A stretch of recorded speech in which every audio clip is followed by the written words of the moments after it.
Dear students, आज हम start करने जा रहे हैं मध्य प्रदेश पटवारी का पेपर जो है उसका सॉल्यूशन करने वाले हैं। 14 दिसंबर 2017 का सेकंड शिफ्ट का जो पेपर है उसको सॉल्व करने जा रहे हैं और ये हमारा 12वां पेपर है, इसलिए इसको हमने नाम दिया है पार्ट नंबर 12। 12वें पेपर के अंदर जैसा कि हम जानते हैं मैथ्स के हमारे टोटल 20 क्वेश्चन आते हैं। 21वें से लेकर के 40वें नंबर तक के सभी क्वेश्चनों को हम एक एक करके सॉल्व करेंगे। आइए देखते हैं 21वां प्रश्न। इस क्वेश्चन में हमें गिवन है दो नल एक टंकी को क्रम से 1 लीटर प्रति मिनट और 2 लीटर प्रति मिनट की दर से भरते हैं। तीसरा नल उसे 1/2 लीटर प्रति मिनट की दर से खाली करता है। यदि टंकी की क्षमता 1000 लीटर है तो उसे भरने में कितना समय लगेगा और सभी नल खुले हुए हैं। प्यारे साथियों, हमारे पास 3 नल हैं, पहला ए, दूसरा बी और तीसरा सी। पानी को भरने वाला पहला नल ए है, दूसरा नल भी बी है पानी को भरने वाला, और ये नल खाली करने वाला। ये नल पानी को खाली करने वाला और ये भरने वाले। तो हम ये देख पा रहे हैं पहला नल 1 मिनट में 1 लीटर पानी भरता है, दूसरा नल 1 मिनट में 2 लीटर पानी भरता है। तो ये दोनों नल ए और बी मिलकर 3 लीटर पानी को भर देंगे। लेकिन तीसरा जो नल लगा हुआ है वो 1/2 लीटर प्रति मिनट यानी आधा लीटर प्रति मिनट पानी को खाली कर देता है। जब हम इतना समझ पाएगा आधा लीटर खाली करेगा तो 1/2 माइनस कर देते हैं, किसमें से, इसमें से। तो हमारे पास ओवरऑल में 1 मिनट के अंदर जो पानी भरेगा वो भरेगा कितना, 5/2, या दूसरे शब्दों में कहा जाए तो 2.5 लीटर। इस बात को बड़ी ही आसानी से समझ पाए होंगे। और हम ये जान पा रहे हैं कि हमारे पास जो हमारी टंकी की क्षमता है वो कितनी है, 1000 लीटर की है।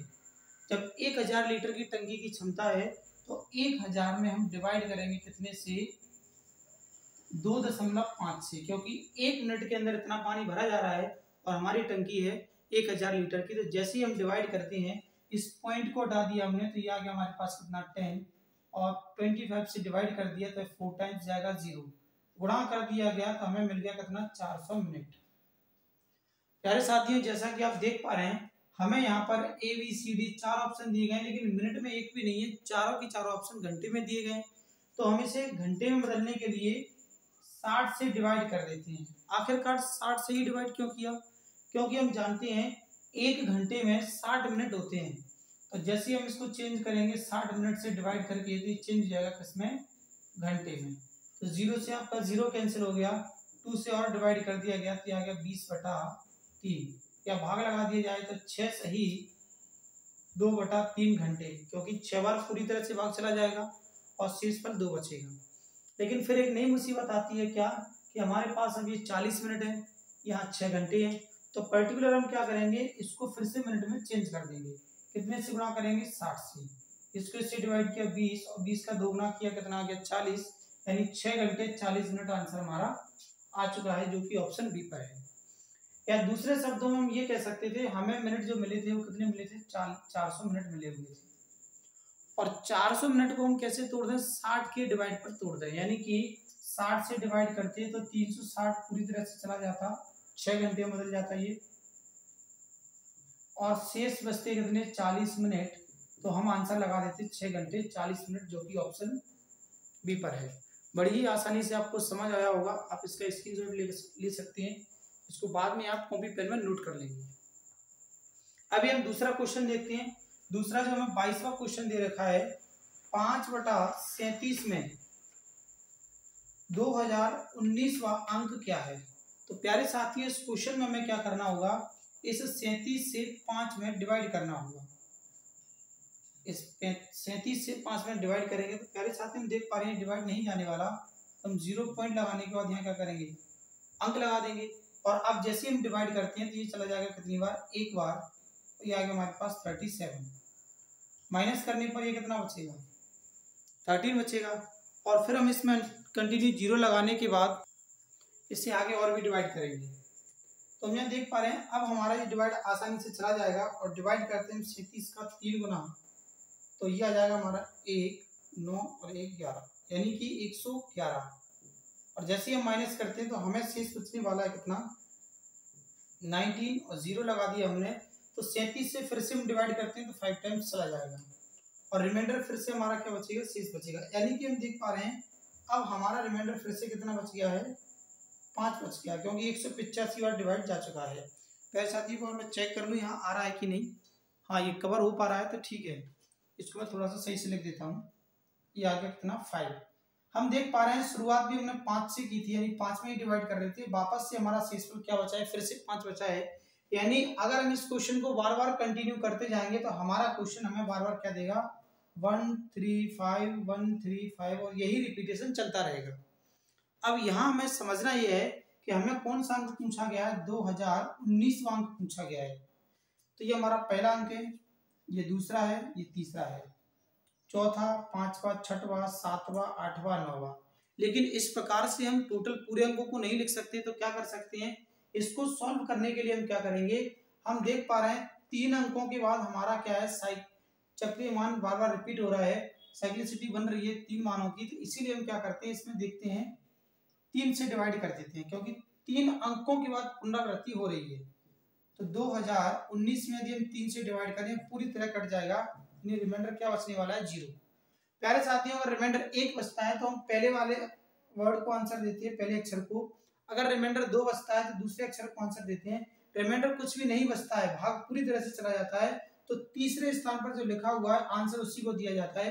यहाँ पर क्या लिखा हुआ है, 5, इसीलिए इस क्वेश्चन का आंसर हमारा क्या होगा, ऑप्शन ए, 5 इस क्वेश्चन का करेक्ट आंसर है।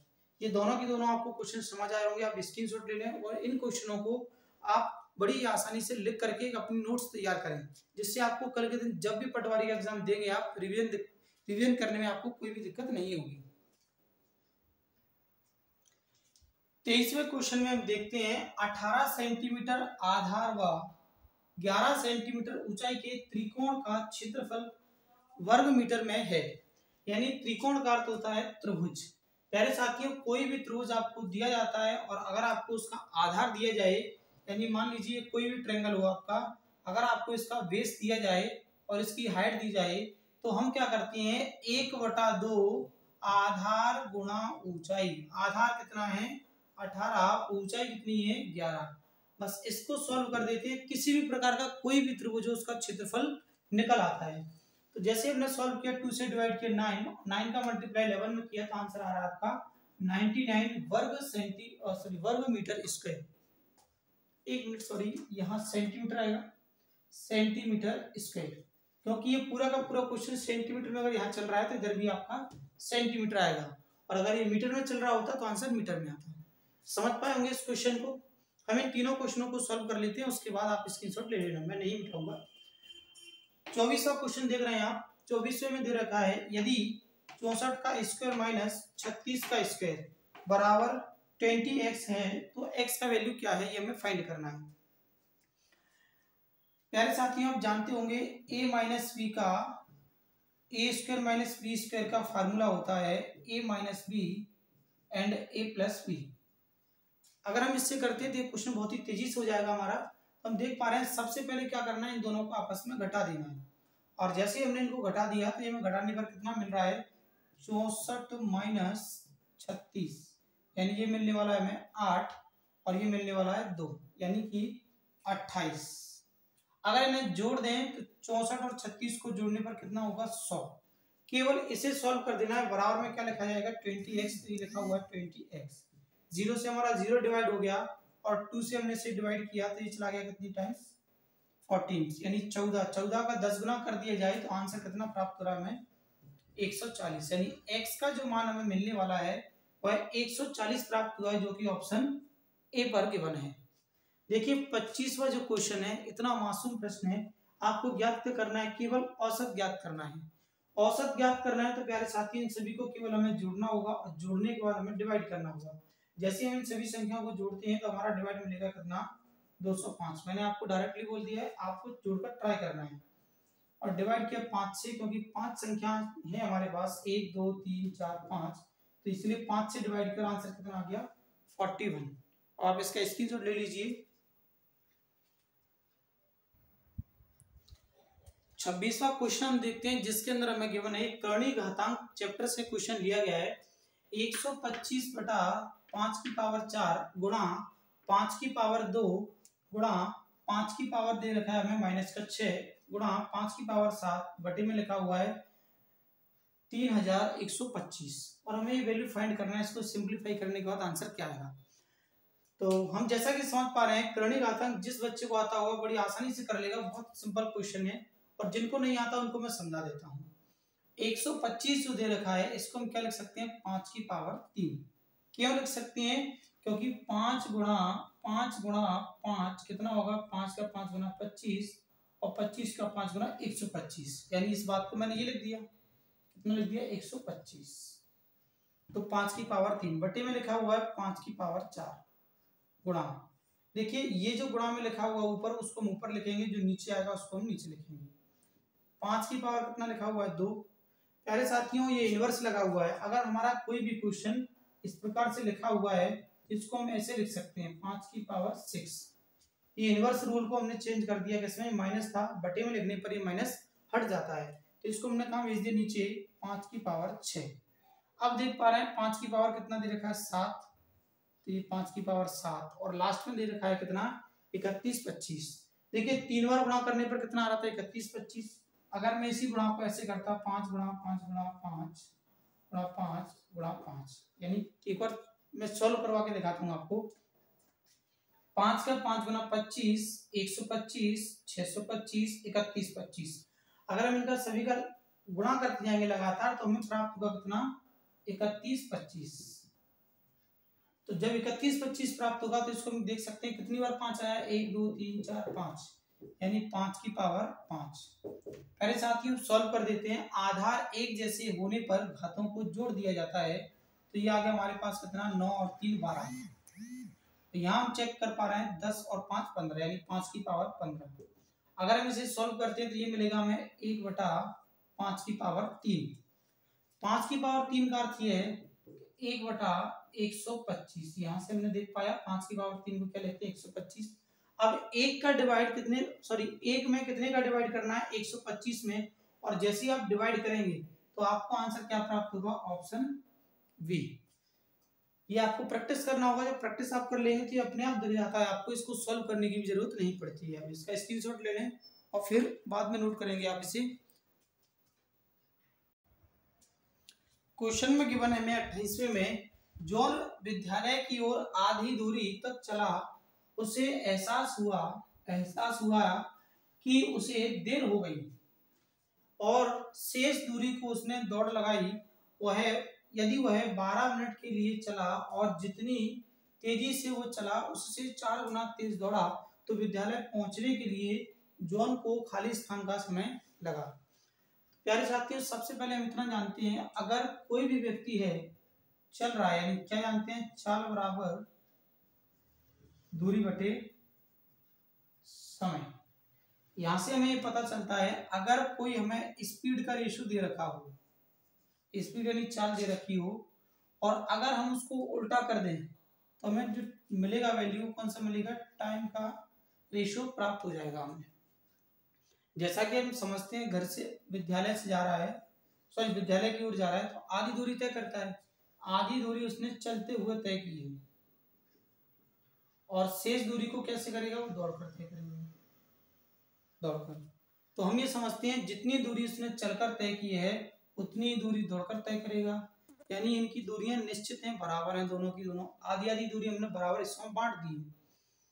तो यहाँ पर हम ये देखते हैं कि उसको जब एहसास होता है 12 मिनट चलने के बाद कि जितनी तेजी से वह चला उससे 4 गुना तेज दौड़ा, यानी चलने की स्पीड उसकी, जो चलने की स्पीड थी और दौड़ने की स्पीड थी, उनका यदि रेशियो निकाला जाए, स्पीड अगर 1 थी चलने की तो दौड़ने की कितनी थी 4।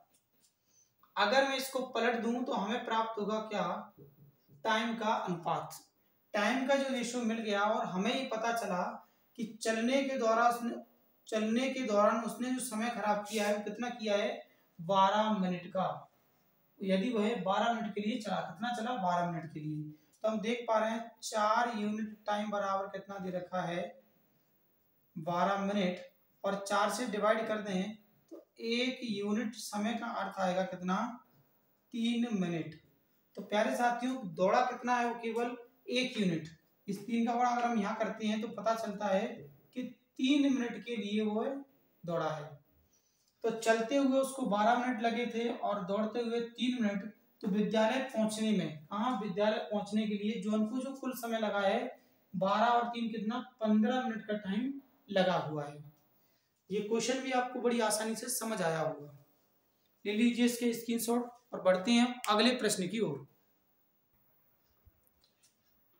29वें क्वेश्चन में हमें गिवन है सूत्र DIAGONALD, सेम पैटर्न उसने यहाँ तक लिख रखा है। फिर बोला है DIAGONAL में, जहां DIAGONAL की पुनरावृत्ति 20 बार हुई है। कितनी बार, 20 बार। यानी कि ये यहां से लेकर के यहां तक एक वर्ड लिया गया है, वही वर्ड को फिर से रिपीट किया गया है, दूसरी बार, तीसरी बार, और ऐसे ही करते करते उन्होंने कितनी बार लिखा है इसको, 20 बार, 20 टाइम्स कंप्लीटली लिखा हुआ है। फिर क्या बोला गया, प्रथम चरण में विषम स्थितियों के अक्षरों को मिटा दिया जाए।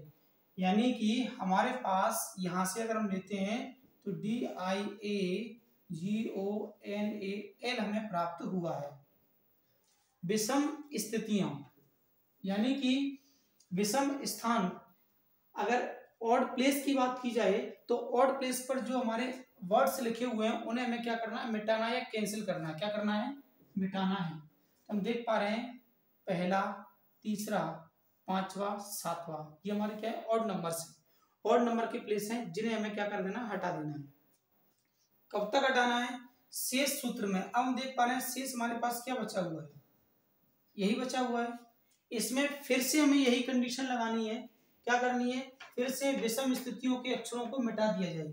यानी पहला, तीसरा, शेष जो बच गया है उसमें फिर से हमें पहला, यानी मैंने केवल एक ही अक्षर लिख रखा है यहाँ से यहाँ तक का, और आप ऐसे 20 बार भी लिख सकते थे, लेकिन 20 बार लिखने में समय ज्यादा लगेगा। जो नियम इस पर लागू होता है वही पूरी के पूरी 20 बार लिखने पर लागू होता है। तो हम देख पा रहे हैं जब तक करना है तब तक ये अकेला अक्षर ना रह जाए। तो अकेला अक्षर क्या रह गया हमारे पास, एल। तो आंसर क्या हुआ हमारा, एल। सेम पैटर्न का क्वेश्चन हम देख पा रहे हैं, पिछले पेपर में भी था, और उसके अंदर वहां पर क्या करवा रहा था वो, इसमें विषम स्थितियों को हटवाया है, उसमें सम स्थितियों को हटवाया था। यानी उसमें जो अक्षर हटवाए थे वो दूसरा, चौथा, छठवां हटवाया था। वहां शेष बचने पर कौन सा अक्षर बचेगा ये पूछा गया था। यहाँ पर भी यही पूछा गया है कि जब तक हटाना है तब तक के अकेला अक्षर नहीं रह जाए। तो क्या बचा हुआ है, केवल एल बचा हुआ है। दूसरे शब्दों में कहा जाए, अगर सम की बात करता है तो पहले वाला अक्षर सेफ रहता है, और विषम की बात करता है तो लास्ट वाला अक्षर सेफ रहता है। तो बहुत अच्छा पैटर्न है ये, इस क्वेश्चन को आप बहुत अच्छे से समझ लें, ये किसी भी बुक्स में आपको नहीं मिलने वाला। ठीक सेम पैटर्न का हम देखते हैं। पैटर्न थोड़ी बदल गया है, इससे पहले तो सेम पैटर्न है नहीं, ये अलग है। ये हमारा प्रोबेबिलिटी से क्वेश्चन है, ये नंबर सिस्टम से था। एक बैग में 4 घनाभ और 3 घन है, एक घन प्राप्त होने की प्रायिकता क्या होगी। हमें प्रोबेबिलिटी फाइंड करना है। तो हम इतना देख पा रहे हैं कि टोटल ओवरऑल हमारे पास 4 तो घन है, सॉरी 4 घनाभ है और 3 घन है, यानी कुल संख्या कितनी है, 7। उनमें से हमें प्राप्त क्या करना है, घन प्राप्त करना है। घन कितनी है हमारे पास, 3। तो तीन कंडीशन बनती है घन निकलने की। टोटल कंडीशन को नीचे लिखा जाता है। आंसर आ गया आपका 3/7, जो कि ऑप्शन ए पर गिवन है।